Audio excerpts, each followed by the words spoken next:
Hello friends, రేపటి complete episode ఇప్పుడు ఈ వీడియోలో చూడండి. ఇక విశ్వనాథం కోపంతో అనన్యపై చేసుకొని, అసలు నీ చెల్లి సంసారాన్ని ఎలా నాశనం చేయాలనుకున్నావు?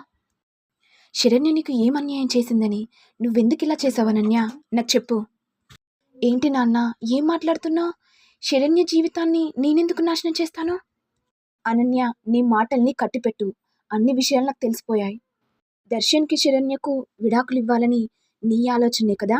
వాళ్ళిద్దరిని విడగొడితే సమీరాకిచ్చి పెళ్లి చేయాలని అనుకుంటున్నావు కదా అని అనేసరికి అనన్య ఒక్కసారిగా షాక్ అవుతుంది. ఇక అనన్య మనసులో అనుకుంటూ, ఏంటి మా అమ్మ నాన్నకు ఈ విషయం ఎలా తెలిసిపోయింది? ఇక్కడే ఉంటే మా నాన్న నన్ను కొట్టేలా ఉన్నాడు. బయటికి వెళ్ళడం మంచిది, ఎస్కేప్ అవ్వాలి అనుకుంటూ అనన్య బయటికి వెళ్ళగానే, ఏంటమ్మీ నన్ను అలా వదిలేసి బయటికి వస్తున్నావు?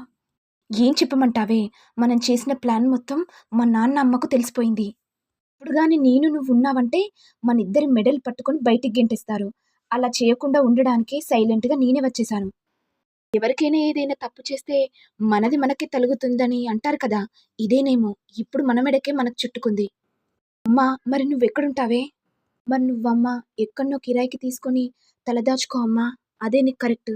ఏందమ్మీ గట్లంటే ఇప్పుడు ఎట్లా? మీ ఇంటికి వచ్చేస్తానమ్మీ. ఏంటమ్మా ఏం మాట్లాడుతున్నావు? నువ్వు గాని నాతో పాటు ఉంటే ఇంట్లో వాళ్ళందరికీ డౌట్ వస్తుంది.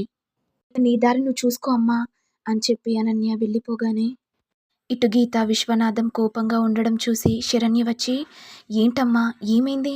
నేను మార్కెట్కి వెళ్ళొచ్చేసరికి అంత కోపంగా ఎందుకున్నారు? ఏం లేదమ్మా, నీ సంసారాన్ని చెడగొట్టాలనుకుంది కదా మీ అక్కొచ్చింది. మీ అక్కకు సరైన బుద్ధి చెప్పి ఇంట్లో నుంచి బయటికి గెంటేశానమ్మా. నా మాట విని నువ్వు కూడా నీ అత్తారింటికి వెళ్ళమ్మా. మీ అక్కని సంసారం మీద దెబ్బ కొట్టింది కదా, మరి నువ్వు కూడా చూసుకోవాలి కదా శరణ్య.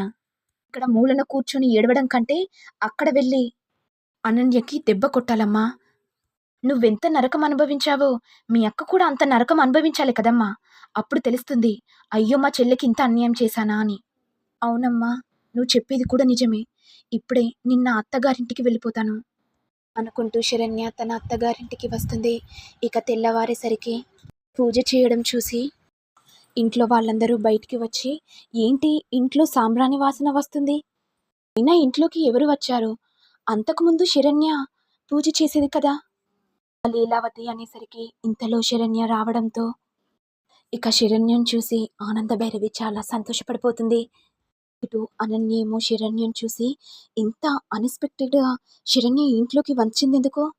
ఇక శరణ్య తన అత్తయ్య దగ్గరికి వచ్చి, అత్తయ్య హారతి తీసుకోండి. ఇక ఆనంద భైరవి సంతోషంతో శరణ్య గదవని పట్టుకొని, అమ్మా నేను ఊహించలేకపోతున్నాను, నువ్వు మళ్ళీ మెట్టినింటికి వస్తావని, అన్నీ మర్చిపోయి దర్శన్తో కాపురం చేస్తావని నేను కళ్ళు కూడా ఊహించలేదమ్మా. అత్తయ్య, నన్ను ఇలా చేయడానికి కారణం ఎవరో నాకు బాగా తెలుసు అత్తయ్య. ఒక్కొక్కరిని ఎలా ఆటాడిస్తానో చూస్తురు. ఇక అనన్య మనసులో, ఏంటి ఇది ఇలా మాట్లాడుతుంది? కొంపతీసి నేను ఇలా చేసిన విషయం శరణ్యకి తెలిసిపోయిందా? అందుకేనేమో అలా మాట్లాడుతుంది. నేను కూడా శరణ్య దగ్గర చాలా జాగ్రత్తగా ఉండాలి. ఇక వెంటనే శరణ్య లీలావతి దగ్గరికి వెళ్ళి, అత్తయ్య నేను చేసిన తప్పులకు నన్ను క్షమించండి. మరి ఈ కోడల్ని కూతురిగా భావించి నన్ను క్షమించండి అత్తయ్య. ఇదంతా అనన్య విని, అమ్మమ్మమ్మో ఎంత యాక్టింగ్ చేస్తుంది, నాకన్నా తెగించింది. దీన్ని బయటికి గెంటేస్తే మళ్ళీ శనిలా ఇంట్లోకి వచ్చింది. ఇక రాజేశ్వరరావు మాట్లాడుతూ, అమ్మ ఇంకోసారి ఇలాంటి తప్పు చేయకుండా చూసుకోనమ్మా. అలాగే మామయ్య గారు. మరి కోడలు పరువు ప్రతిష్ట ఈ ఉమ్మడి కుటుంబ గౌరవాన్ని కాపాడేలా చేస్తుంది మామయ్య గారు. నా మాట మీద నమ్మకం పెట్టుకోండి. ఇక ఆనంద భైరవి సంతోషంతో, శరణ్య మరి దర్శన్ని కలిసావా? లేదత్తయ్య గారు, ఇప్పుడే బ్యాగ్ తీసుకొని వచ్చాను, వెళ్తాను దర్శన్ దగ్గరికి. ఇక పైకి వెళ్తూ తన అక్కను చూస్తూ, చెల్లెలు అనకుండా నా కాపురాన్ని చిచ్చు పెట్టాలనుకున్నావు, విషపు బుద్ధిని చూంచావు, ఇక నేనేంటో నీకు చూపెడతా అని కోపంతో శరణ్య అనన్య వైపు చూడగానే, ఇదేంటి అప్డేట్ వర్షన్ లాగా ఆ కళ్ళతో అంత కోపంగా చూస్తుంది? ఏదో జరుగుతుంది. అయినా ఈ ఆనంద భైరవి ఇంటికి వెళ్ళి శరణ్యకు ఏం చెప్పింది?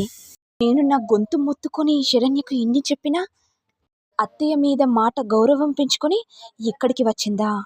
ఆనంద భైరవి, నువ్వు గెలిచాననుకుంటున్నావా? ఇంకా నెక్స్ట్ ప్లాన్ ఉంది.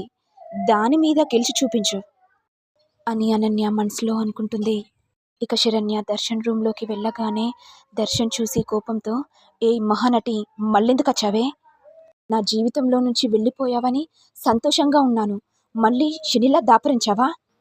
నువ్వు పోయినన్ని రోజులు సంతోషంగా సుఖంగా ఉన్నాను, మళ్ళీ వచ్చావు కదా, మళ్ళీ ఏం కొంపలు తగలబెట్టడానికి ఇక్కడికి వచ్చావు? ఏయ్, విడాకులు ఇవ్వమని చెప్పాను కదా, ఏమైనాయి డివోర్స్ పేపర్స్? ఏంటండి ఏం మాట్లాడుతున్నారు? అయినా నేను మీకు విడాకులు ఎందుకు ఇస్తానండి? అందుకే డివోర్స్ పేపర్ని చించేశాను. ఏంటి శరణ్య, ఏం మాట్లాడుతున్నావు? అవునండి, మీకు నేను విడాకులు ఇవ్వదలుచుకోలేదు. అసలు ఒక్కసారి చెప్తే అర్థం కాదా? మీరు ఎన్నన్నా సరే అండి, నన్ను ఎంత తిట్టినా కొట్టినా పర్లేదు, మీకు మాత్రం నేను విడాకులు ఇవ్వనండి. అయినా నీకు ఇంత ధైర్యం ఎలా వచ్చింది? ఏదైనా అంటే మౌనంగా ఏడ్చేదానివి, ఇప్పుడు నువ్వు నాకు సమాధానం ఇస్తున్నావా? ఓహో, ఎప్పుడు నిన్ను అన్నాను కదా ఇంట్లో గెలిచి రచ్చ చూపించాలని, ఇప్పుడు నువ్వు నాకు రచ్చ చూపిస్తున్నావా? అయినా నువ్వు మీ అమ్మగారింటికి వెళ్ళావు కదా, ఏం నూరిపోసారో? ఇది చెప్పారేమో, భర్తని టార్చర్ పెట్టాలి, భర్తని లొంగ తీసుకోవడానికి అన్నంలో మందు పెట్టాలి అని ఏవేవో చెప్పి పంపించారా? ఇదంతా విని శరణ్య కోపంతో, ఏంటండి ఏం మాట్లాడుతున్నారు? ఏంటి శరణ్య గొంతులేస్తుంది? అవునండి, ఇన్ని రోజులు మీకు భయంతో, బాధతో, ప్రేమతో మౌనంగా ఉన్నాను. ఇప్పుడు చెప్తున్నానండి, నా తప్పు లేనప్పుడు నేనెందుకు పడాలండి? తప్పకుండా నేను కూడా సరైన సమాధానం ఇస్తాను. మీకు నేనెందుకు విడాకులు ఇవ్వాలండి? మీకు నేనేం అన్యాయం చేశానని? మీరే కదా సమీరాను ప్రేమించారు. సమీరాని పెళ్లి చేసుకోకుండా నన్నెందుకు చేసుకున్నారు? ఇక దర్శన్ కోపంతో, శరణ్య, నన్నే నువ్వు తిడతావా? నీకెంత ధైర్యం? అంటూ దర్శన్ శరణ్య చెంప పగలగొడతాడు. మరి నెక్స్ట్ ఎపిసోడ్లో ఏం జరుగుతుంది? దర్శన్ కొట్టినందుకు శరణ్య మళ్ళీ ఇంట్లో నుంచి బయటికి వెళ్ళిపోతుందా, లేకపోతే దర్శన్కి సరైన సమాధానం ఇస్తుందా అనేది నెక్స్ట్ ఎపిసోడ్లో చూడాలి. మరి మీకు వీడియో కనుక నచ్చినట్లయితే లైక్ చేయండి, షేర్ చేయండి, సబ్స్క్రైబ్ చేయండి. Thank you all.